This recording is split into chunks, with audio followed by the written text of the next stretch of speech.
right to choose. I think that is something private between herself and the doctor.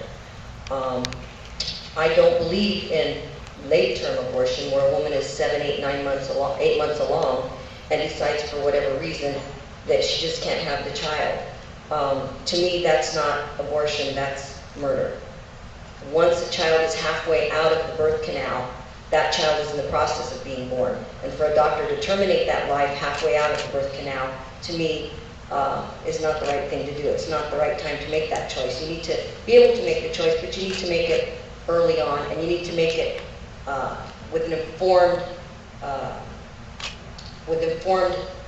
information that allows you to make an informed decision. And you only get that by speaking with doctors and people who have that knowledge to give you the guidance that you need to make that right decision.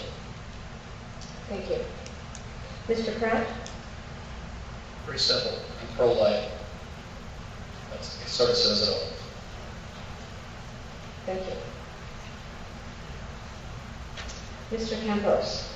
I echo Barbara's sentiments regarding late-term and partial birth abortions. Regarding abortion in general, I am pro-life. However, I do think it's also a states' rights issue. I have read the Constitution. It's one of the documents that would be my guiding document when as a legislator. I believe in the 10th Amendment. I read the Constitution. There's nothing in there regulating abortion. Therefore, under the 10th Amendment, all rights and not delegated to the federal government are left to the states and or the people. Now, some people say, well, we're going to have a patchwork quilt of legislation and regulations. Entirely possible. But that is the way the Constitution is written. I think it needs to be left to the states, at which time I would work to keep Arizona in the pro-life column. Thank you. Ms. Rios? Thank you. I think all of us sitting here today, the issue, the topic of abortion saddens us, and we wish that it didn't exist. And with that being said, I have a background as a social worker, and I have worked for many years with children that have been abused. And I think one of my biggest fears is mandating somebody who's clearly saying they don't want a child, mandating them to bring a child into the world. At this point, I am pro-choice. I do not support late-term abortions. I did go against the Democratic Party and opposed late-term abortions this past session. I'm not afraid to go against the Democrat Party. But I also have to add that this is an issue that we need to address. And I was also very supportive of continuing abstinence education monies, which unfortunately the governor cut.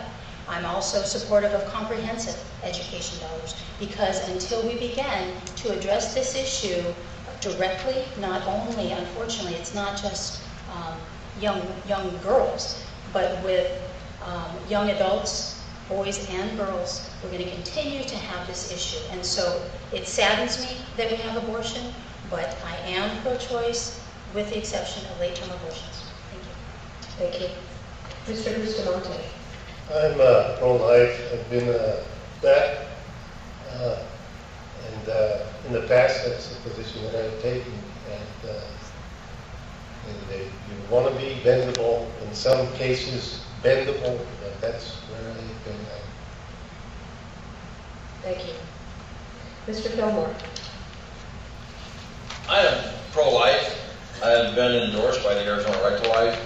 That said, I want everyone to know that I understand the aspects of it when a woman talks about her body and choice.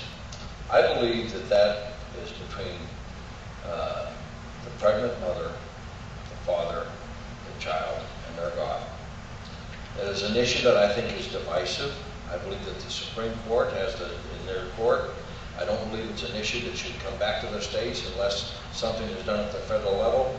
Until then, I'll let everyone know where I stand. That is my opinion. But I do understand and I do respect the opinions of the other people on the other side of the aisle on that issue. Thank you.